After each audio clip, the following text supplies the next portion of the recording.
Hello student, आज हम class 8 का प्रश्नावली 2.2 देखेंगे। पिछले वीडियो में हम देख चुके हैं 2.1। आप लोग नई वीडियो देखे होंगे तो जाकर प्लेलिस्ट में देख लीजिए। 2.1 मैंने पढ़ा दिया है, खूब विस्तार से पढ़ाया, आप उसको जरूर देख लीजिएगा। प्रश्नावली 2.2 आज देखेंगे क्लास 8 का मैथ। देखिए, 1 नंबर क्वेश्चन क्या कह रहा है, यदि किसी संख्या के आधे में से 1/4 घटाया जाए तो 1/8 प्राप्त होता है। संख्या ज्ञात कीजिए। तो हम इसको पहले विस्तार से इसको समझ लेंगे। यदि किसी संख्या के आधे में से, संख्या पता नहीं है कौन सी संख्या है, उसके आधे में से 1/4 घटाया जा रहा है, तब जाकर 1/8 प्राप्त हो रहा है। अब चलते हैं यहाँ पर अपने कॉपी में देख लेते हैं। मेरे कॉपी में देख लीजिए। अब हम देखते हैं, अब यहाँ पर बताते हैं आपको कैसे ये होगा। प्रश्नावली 2.2 वर्ग 8 यहाँ पर लिखा हुआ है। देखिए यहाँ पर लिखा कैसे क्या है, यहाँ पर देखिए, ध्यान से पढ़िएगा इसको। यदि किसी संख्या के आधे में से संख्या मालूम नहीं है, तो संख्या जब मालूम नहीं रहेगा तो हम लिखना पड़ता है यहाँ पर संख्या। तो यहाँ पर लिखेंगे क्या, माना कि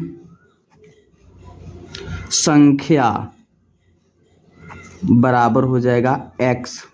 x मान लिए, ठीक है ना, माना कि कोई संख्या हो गया x, हम मान लिए। आधे में से 1/4 घटाया जाता है। कोई संख्या के आधा, आधा का मतलब होता है जी आधा, आधा की संख्या के आधा मतलब होता है x/2। कोई भी संख्या होता है, आधा करना है, जैसे 10 हो गया, 10 का आधा आप कीजिएगा 2 कर दीजिएगा तो 2 × 5 = 10, 5 हो जाता है कि नहीं होता है। 2 से हम लोग भागा कर देते। कोई भी संख्या होता है उसमें 2 से भाग करेंगे, इसका मतलब आधा हो गया वो। तो वैसे यहाँ पर किसी संख्या आधे में से, यानी x/2 हो गया। तो चलते प्रश्न अनुसार हम लोग चलते देखते हैं। तो लिखा हुआ कि यदि किसी संख्या के आधे में से, तो आधे में से यानी x/2 में से 1/4 घटाया जाए, 1/4 घटाया जाए, तो ध्यान से देखिएगा, -1/4 घटाया जाए तो 1/8 प्राप्त होता है। 1/8 प्राप्त होता है। संख्या ज्ञात कीजिए। तो संख्या हमको ज्ञात करना है, सिंपल सी है। अपने भाषा में समझा रहा हूँ, आप ध्यान से समझिएगा इसको। सबसे आसान से आसान तरीका बताऊंगा मैं। अब यहाँ पर देखिए, यह चर हो गया। चर को हम बोलते हैं हमेशा कि एक साइड आप लोग कर लीजिएगा। ये हो गया अचर। अचर मतलब जो संख्या की, जो देखिए चर हो गया ऐसी संख्या है जिसे बदला जा सकता है, लेकिन ये संख्या बदला नहीं जा सकती, इसलिए अचर बोलते हैं। इसको अचर को उस साइड कर दे, मैंने जाती है दोनों सेम मिलना चाहिए। x वाला चीज हो गया, एक साइड कर दीजिएगा, यानी x/2 बराबर हो जाएगा 1/8। इधर ये माइनस में है तो इस पर कच्ची में आ जाएगा, तो प्लस में आ जाएगा, यानी 1/4। अब यहाँ पर क्या कीजिएगा, x/2 बराबर, यहाँ पर बट्टा का जोड़ बना लीजिएगा। अब 8 और 4 के एलसीएम होता है 8, 8 कम 8 हो जाएगा, फिर यहाँ पर 1 हो जाएगा प्लस 4 दूना 8, यानी 2, 2 एकम 2 हो गया आपका x/2 हो गया। यहाँ पर उसका 2 गो कितना होता है, 3 गो होता है, दोनों जोड़ दिए, तीनों का यहाँ पर 8 हो जाएगा। अब क्या किया जाता है यहाँ पर देखिए सिंपल, देखिए यहाँ पर 2 होता है आपका भाग के रूप में, तो इस बगल का के रूप में आएगा तो भागा के रूप में आएगा। ये हो जाएगा आपका भागा के रूप में, यानी x यहीं पर छोड़ देंगे हम। यहाँ पर देखिए 3 है, यहाँ पर 3 लिख देंगे, और ये भाग के रूप में तो ये चल जाएगा गुणा के रूप में। यहाँ पर 8 है, ये नीचे तो नीचे रहेगा, तो 2 चौका कितना होता है 8, यानी x बराबर हो गया आपका 3/4 आंसर। ये हो गया कंप्लीट आपका प्रश्न एक खत्म हो गया। ये बना दिया हम क्वेश्चन, यदि की संख्या में से, ये बना दिए, कंप्लीट हो गया। अब हम देख लेते हैं क्वेश्चन नंबर 2। आई होप आप लोग ये समझ में आ गया होगा। फिर से आप नहीं समझ में आएगा, फिर से रिपीट करके देख लीजिएगा। सिंपल से सिंपल मैं बताने की कोशिश करता हूँ। आगे मैंने क्वेश्चन में लिख दे रहा हूँ, उसके बाद से आपको मैं बता रहा हूँ।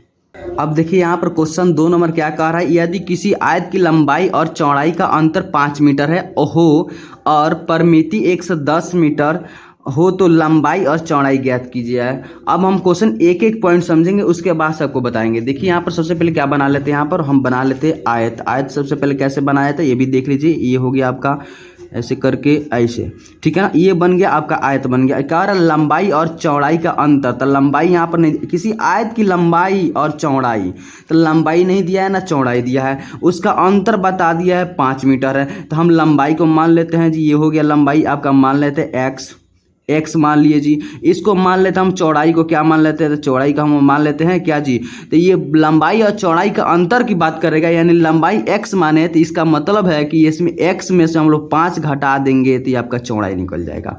तो वैसे ही हम यहाँ पर देख लेते हैं। यहाँ पर माना कि लंबाई बराबर x, माना कि लंबाई बराबर x, तो यहाँ पर चौड़ाई भी हो जाएगा आपका, यहाँ पर लिख दे रहे हैं, माना कि लंबाई बराबर x और चौड़ाई बराबर x - 5। आयत की, यहाँ पर आयत लिख देते हैं, आयत की चौड़ाई बराबर x माइनस 5। अब देखते हैं प्रश्नानुसार देखिए यहाँ पर लिखा हुआ है आगे क्या, और परिमिति, आयत की परिमिति 110 मीटर हो तो लंबाई एवं चौड़ाई ज्ञात कीजिए। आयत के परिमिति क्या होता है जी, आयत की परिमिति बराबर 110 मीटर दे दिया है, 110 मीटर दिया, आयत की परिमिति दे दिया 110 मीटर। अब देखिए आयत की परिमिति क्या होता है, परिमिति मतलब ये पूरा को नाप कर बता दिया है जी, यहाँ से चलते हुए आया, फिर से यहाँ पे आ गया, तो ये परिमिति हो गया। तो आयत का परिमिति का सूत्र होता है क्या, 2 इंटू लंबाई प्लस चौड़ाई। आप याद रख लीजिएगा, लंबाई प्लस चौड़ाई बराबर 110 मीटर दे दिया है। 2 इंटू लंबाई प्लस चौड़ाई 110 मीटर दे दिया। अब हमें क्या करेंगे, यहाँ पर 2 का 2 रहने देंगे। यहाँ पर लंबाई हम लोग कितना दिया है, तो x दिया है, फिर प्लस हो गया, चौड़ाई कितना दिया है, तो x माइनस 5 बराबर 110 हो गया। उसके बाद से क्या करेंगे, यहाँ पर 2 का 2 रहने देंगे। यहाँ पर अब एक x के हो गया, यहाँ पर प्लस और माइनस क्या होता है, तो यहाँ पर पहले प्लस लिख देंगे यहाँ पर, उसके बाद से यहाँ चेंज होगा यहाँ पर, तो देखते हैं चेंज हो रहा है कि नहीं हो रहा है। तो x पर हो जाएगा, प्लस माइनस तो माइनस से होता है, यहाँ 5 हो गया। उसके बाद से बराबर हो गया 110। अब हम क्या करेंगे इसमें, ये देखिए यहाँ पर 2 का 2 रहने देंगे, एक्स कितना होता है, 2x होता है, माइनस 5 बराबर 110 हो जाएगा, 110 मीटर। अब यहाँ पर देखते हैं क्या, यहाँ पर देखेंगे आप, यहाँ पर 2 से हम इसमें गुणा करें, यहाँ पर गुणा छिपा रहता है, इसमें हम गुणा कर सकते हैं। तो 2 दूना 4x, फिर माइनस है तो माइनस डाल दीजिए। यहाँ पर 2 में 5 से गुणा 5 दूना 10 बराबर 110 मीटर। अब यहाँ पर देखिए क्या करना है, सिंपल यहाँ पे देखिए क्या करना है, 10 है इस बगल चल जाएगा, यानी 4x को यहीं पर छोड़ देंगे, चर वालों को यहीं पर छोड़ देंगे। तो ये 10 में है अचर, ये तो इस बगल आएगा 110 है, 110 माइनस में, तो इस बगल प्लस में जाएगा 10, तो आपका 4x बराबर हो जाएगा 110 और 10 120 हो जाता है। अब देखिए अब x का मान निकालना है, तो x बराबर ये गुणा के रूप में रहता है, तो इस बगल भाग के रूप में चले जाएगा, तो 120 अब बट्टा ये हो जाएगा, भाग के रूप में आएगा 4, यानी 4 3 12, यानी आपका हो जाएगा 4 3 12, आएगा 0 यहाँ पर, तो 0 यानी 30, यानी 30 मीटर आ गया आपका, x का मान 30 आ गया, 30 आ गया। इसका मतलब ये है, हम माना कि लंबाई माने थे x हम लोग, इसका मतलब लंबाई हम लोग का निकल गया है, यानी यहाँ पर लिखते हैं लंबाई बराबर x माने थे, यानी 30 मीटर हो गया। कितना मीटर हो गया, 30। हम माने थे चौड़ाई, यहाँ पर देखिए, यहाँ पर चौड़ाई माने थे x माइनस 5, तो चौड़ाई बराबर हो जाएगा आपका, यहाँ पर लिखा हुआ है x माइनस 5। अब देखिए x के जगह पर कितना हम लोग का मान आया है, तो 30 आया, तो 30 रख देंगे, वहाँ पर 5 है तो 5 रख देंगे।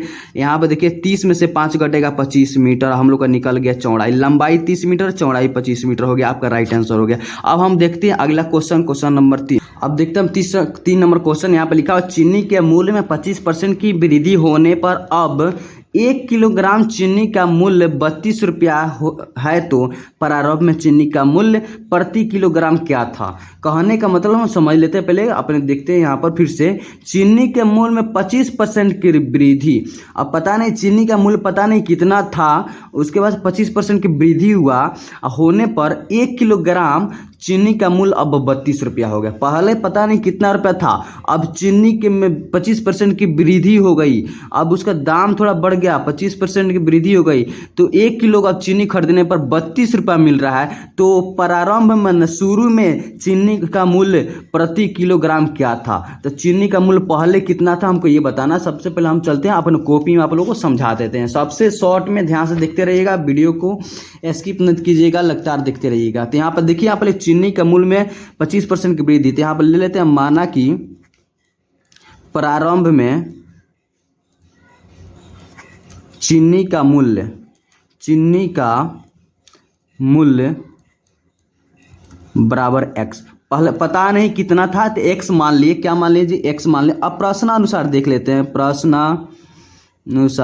प्रश्नानुसार देखते हैं। जैसे जैसे क्वेश्चन क्या आएगा वैसे वैसे लिखेंगे। यहाँ पर देखिए क्या लिखा हुआ है, चीनी के मूल्य में 25% की वृद्धि थी। यहाँ पर लिखते हैं क्या, चीनी का मूल्य कितना था, इतना हो गया, x मान लिए। 25% की वृद्धि की बात करेगा तब प्लस क्या करेंगे, x का 25%, यानी x मतलब चीनी का पहले दाम था x, उसमें 25%, यानी x का 25%, कितना परसेंट, 25%, x का 25% हो गया।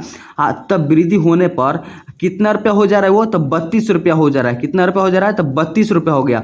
अब 32 रुपया, अब यहाँ पर देखिए क्या करना है, यहाँ पर लिखना है एक्स प्लस एक्स का मतलब होता है गुणा, यहाँ पर एक्स गुणा 25/100 हो जाएगा। परसेंट का मतलब नीचे चले आया, 100 25 ऊपर हो गया, परसेंट नीचे चले आया, बट्टा के रूप में नीचे, बराबर 32 रुपया। कितना रुपया, तो 32 रुपया हो गया। अब यहाँ पर देखेंगे क्या, 25 से 25 और उस 25 चौका 100 होता है, यानी 4 बार में कट गया। अब क्या करेंगे, x में 1 से गुणा करेंगे तो कितना हो जाएगा, तो x प्लस x में 1 से गुणा करेंगे तो x ही होता है। अब बटा ये हो जाएगा 4 बराबर 32 रुपया। कितना रुपया, तो 32 रुपया।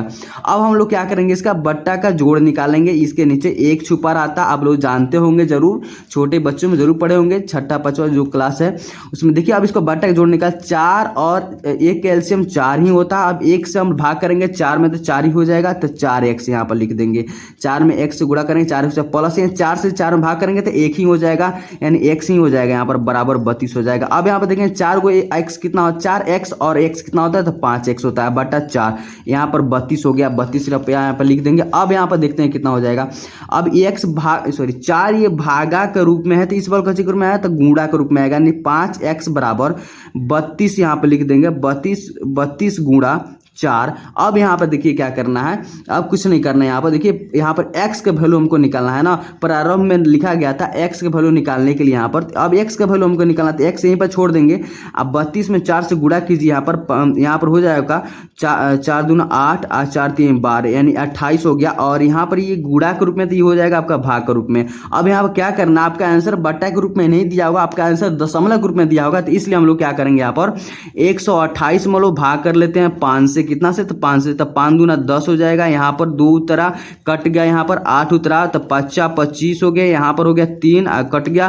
फिर यहाँ पर दशमलव डालेंगे, 0 हो जाएगा, 5 6 30 हो जाएगा, ये कट गया, यानी दशमलव के रूप में कितना बार में कट गया जी, आंसर आ गया, तब 25.6 रुपया हो गया। कितना रुपया था, 25.6 रुपये, ही आपका राइट आंसर हो गया। अब हम देखते हैं, देखिए यहाँ पर हमको निकालना था प्रारंभ में चीनी का अमल कितना, प्रारंभ मतलब शुरू का दाम कितना था, 25 रुपया। यहाँ पर हो जाएगा, ये 60 पैसा बोला जाता है, इसको 60 पैसा हो गया। इतना पहले दाम था, बाद में 25% की वृद्धि हुई तो इतना 32 रुपया हो गया। तो यहाँ पर देखिए 32 रुपया की वृद्धि के बाद करें तो 32 रुपया लिखे थे, प्रारंभ में मतलब 25 रुपया 60 पैसा हो गया। यही था आपका सॉल्व हो गया क्वेश्चन, 3 नंबर का हो गया। आज देखिए अगले वीडियो में हम लोग देखेंगे अब 4 5 जो आगे क्वेश्चन होगा। तब तक के लिए जय हिंद।